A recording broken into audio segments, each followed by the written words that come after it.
Hello, it's Miss Heather, piano and voice teacher at Conservatory of the Ozarks, here with Katie.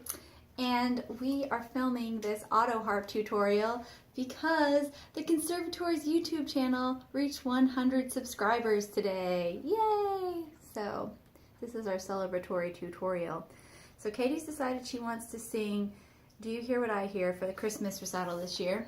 And she wants to play her Autoharp while she sings. So we have the sheet music out of A Christmas Book from Hal Leonard, which is a really useful book to have. This Best Christmas Songs Ever book. And then we also got the chord chart off of, I forget what it's called, I think like guitarcentral.com or something. I get like a bunch of these free chord charts there. They're useful. And so the book, the chord progression is a little bit complicated. It's a good key for Katie's voice, but we're trying to simplify it a little bit. And then even the one from online was a little complicated. So right now we're going through the process of trying to make sure we have all the right chords and that they're located in all the right places over the words, because sometimes people make mistakes when they're making chord charts. So I think here where it says a star, we can just stay on this A chord and not worry about the E, because there's not a regular E on Katie's Autoharp, just an E7. And then Dancing in the Night. Do you have an E minor on yours? Down here? Mm-hmm. Yeah. Let's try this time just going to an E minor here on the word dancing and going all the way to the end of night with and not switching till tail. So can you start right there at a star? Let's see. On the A minor. Star, a star. Wait. Dancing. I can't think of the note. Wait, what's the how does Let's it? try it on the so. A star, dancing in the night with a... Yeah, that. Yeah, that works, and that's really easy because I don't know if you can see, but the two buttons on the Autoharp are right next to each other, so it's an easy thing to do. With a tail as big as a kite. Okay, so let's try the whole thing all the way through and just hopefully see if all the chords are now correct and in the right spot on the page. The night into the little lamb. Do you see what I see?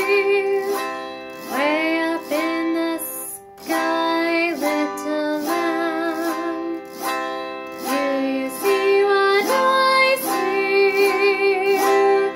A star, dancing in the night with a tail as big as a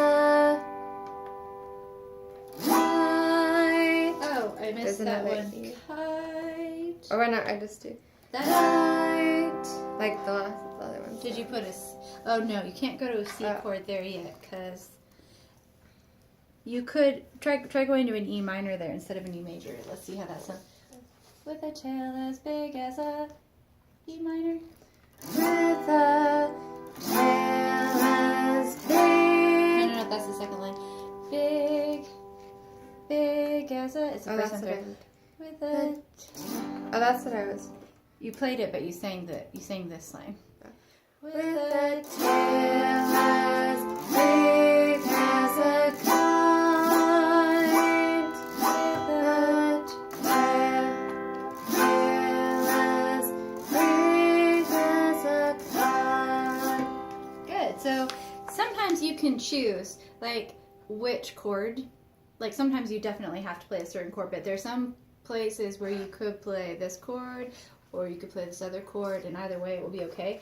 So let's see what chords you're playing. Like when you have to decide which one to use because they both kind of sound good to you. Here the A and the E are really close together. Mhm. And then from the E you go to this F way over here. It's kind of hard to reach, and then you have to go over to the G. So then, I mean, you could go to this E. That would be easier to do there. To just go to that E7, because you're going from the G major So. Maybe if I keep my finger up here on these. Mm-hmm. So then the other thing we have to think about, if those chords are all in the right spot, is are you strumming in the right places? So this is in 4/4 time, and it starts on a pickup on the 4th beat. So you're not going to strum 1, 2, 3, 4 start. You're going to strum 1, 2, 3 start. And I always like to draw these lines. I don't know if those show up or not. I like to draw lines on the paper for each strum. Said the night wind to the little lamb. 2, 3, 4. Do you see what I see? So that way, like if you're a beginner and you can't feel where to strum, or actually even sometimes like if you're not a beginner but it's hard to feel where the beat is, then it's nice to see the lines. So just try that first bit there and see if you can. 2, 3.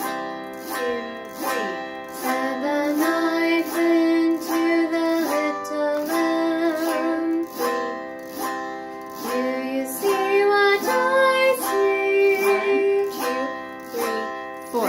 Oh, and that's like a weird thing about this song is that there's a tie over and over again. So you hit the 4th beat and then you hold for 4 beats before you start the next line. So you have to feel that. So the strums always happen where you would, if you were tapping your foot or clapping, that's where you have to strum. Said the night wind to the little lamb. So the lines can be helpful though, but that hopefully will give you a little bit of a start for this week. Do you have any questions? Okay, I'll post this and you can practice with it every day with love in your heart. Ah! Merry Christmas. Thumbs up for Christmas.